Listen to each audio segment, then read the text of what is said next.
கருப்பு சால்னா எத்தனை பேர் கேள்விப்பட்டிருக்கீங்க? மதுரையில் கலர் கலராக நிறைய சால்னா நிறைய கடைகளில் கொடுப்பாங்க.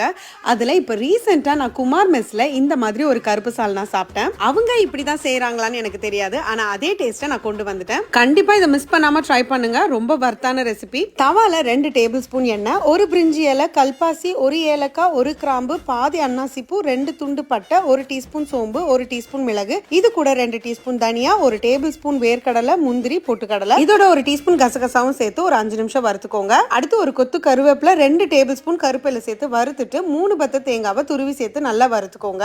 ஆறுனதும் மிக்ஸி ஜார்ல சேர்த்து அரைச்சு வச்சுக்கோங்க.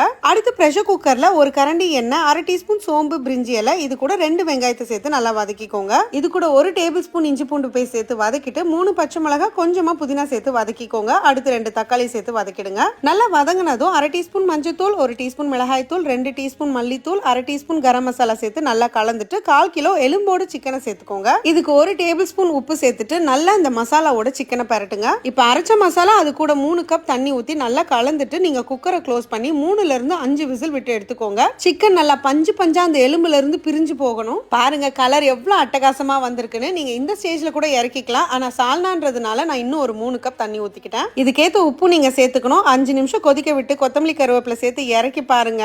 அல்ட்டியா இருக்கும். எப்படி அப்படின்னு நீங்களே சொல்லுங்க பாப்போம்.